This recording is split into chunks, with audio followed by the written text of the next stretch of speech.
How to boost your recovery. This is something I got asked recently from one of the people who's currently doing my free beginner strength program. Boosting recovery, or recovery in general, comes down to three main pillars. But as with many things in fitness, people tend to get carried away with the more minute details, such as meal timing was a big one. There's no point even stressing about things like meal timing. It's not applicable to you if you haven't nailed down these core three pillars. So before I go into it, one quote I want you to remember is that your training is only as good as your recovery. A common mistake people make is they spend far too long really focusing on like the magic training program that's going to help them achieve all their goals. In actual fact, it's all good doing all that high intensity work or that weightlifting work unless you're actually recovering from that stimulus that you're applying to your body. There's no point doing it. Let's talk about pillar number one, sleep. If you could put the benefits of north of 8 hours sleep into a pill, that pill would honestly be the most miraculous performance enhancing drug that was ever made. The benefits of getting over 8 hours sleep a night are endless. Not only just from a perspective of recovering from your training, but also from an overall health, physiological, and even mental health perspective as well. What was the real red pill in terms of the importance of sleep for me was listening to Joe Rogan's podcast with Matthew Walker. It's a pretty long listen at 2.5 hours. I'll link it down below. Maybe just listen to it like half an hour a day or something like that. But honestly, after listening to that, you'll be amazed and probably quite terrified at how damaging it is to deprive yourself of sleep on a consistent basis. I feel like this is such an important topic to talk about because I feel like this day and age, people wear how busy they are as a badge of honor. And the first thing that we do when we're busy is we'll often wake up earlier or go to bed later, therefore reducing the amount of sleep that we get each night. I can tell from personal experience, this has been huge for me over the past few years. As a PT, I often have clients first thing in the morning. 5 a.m. alarms are regular and often work until, not consistently through the day, but have like a 7 p.m. or sometimes even an 8 p.m. client, meaning that I'm waking up at 5 a.m. and I'm going to bed at like 10:30. I remember quite a few years ago, I even used to say to my clients that, oh yeah, I've just adapted to getting 5-6 hours sleep last night. And I feel like this is something that a lot of people feel like they've adapted to. What you need to realize is the long-term risks of doing this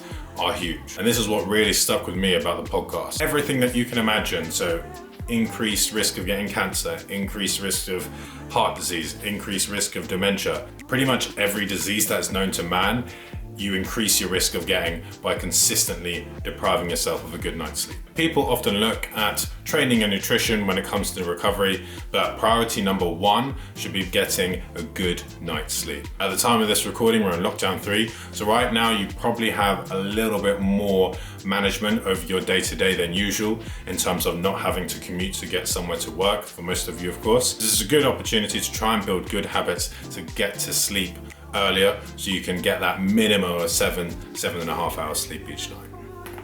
The second pillar of good recovery is hydration. Such a straightforward and simple concept. The vast majority of people in this country fail to efficiently hydrate themselves on a day-to-day basis. I know there's like a medical stat, which I can't think of at the top of my head, but it's something like a 5% reduction in hydration equals a 30 or 40% reduction in performance or something like that. I'll make sure I'll Google it and put it here. And this just isn't performance in the context of training each day. This is very much overall day-to-day performance.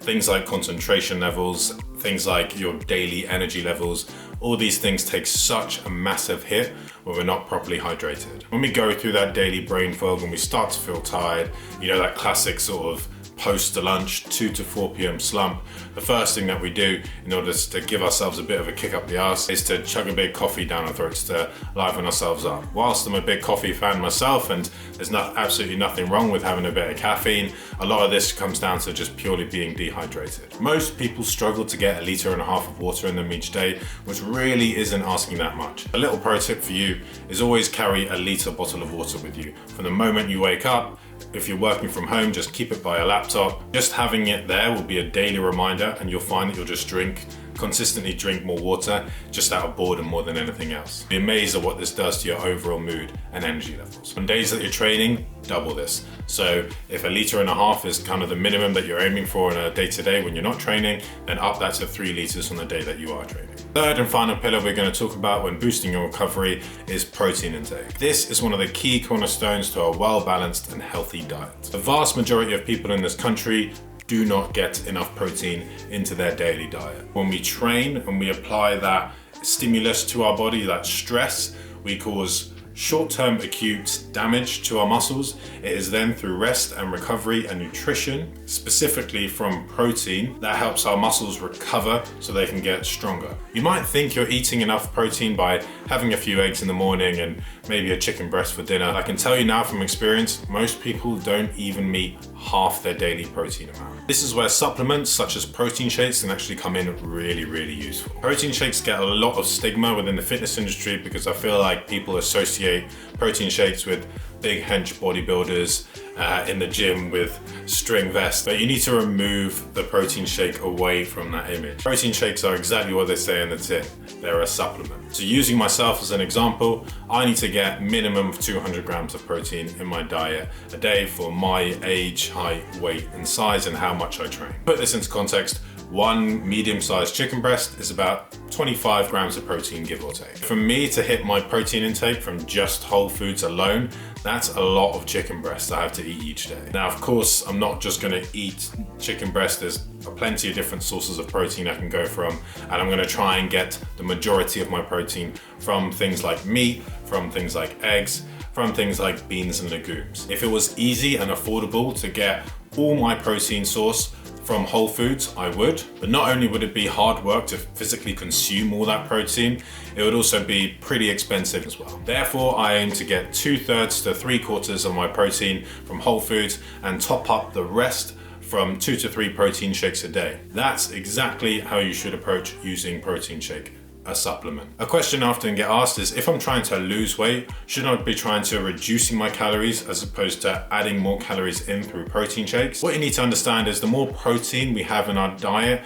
the more fuller and satiated we will be for longer. Therefore, this will stop us eating excess calories in the forms of carbohydrates and fats. If your goal is weight loss and you're looking to reduce calories, protein is not where you should be taking it from. There's plenty other parts of your diet where you can reduce your calorie intake that's not to do with protein. To finish this protein point, you might be asking, how do I know if I'm eating enough protein and how much protein should I be having? Two very good questions. First of all, awareness is key.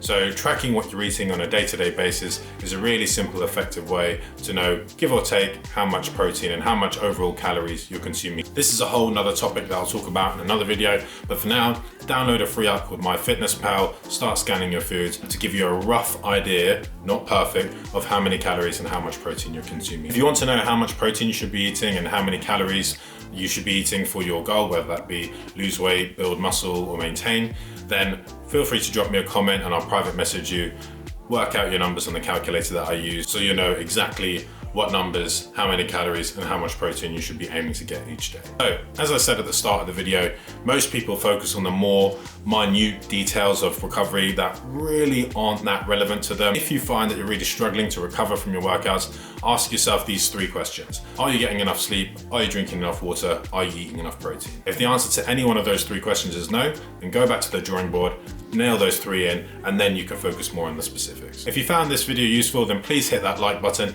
and make sure to subscribe, as I'll be doing videos like this on a weekly basis. If you have any questions about what I've just said, then feel free to comment below, especially if you want me to work out exactly how much calories and how much protein you should be consuming. And also, I've recently launched a free 4-week beginner strength program to help you build your strength and confidence within the comfort of your own home. To get access to your free program, I've also linked this in the comment section below, so make sure to click that link and confirm your slot. I hope you found this video useful. I'll see you in the next one.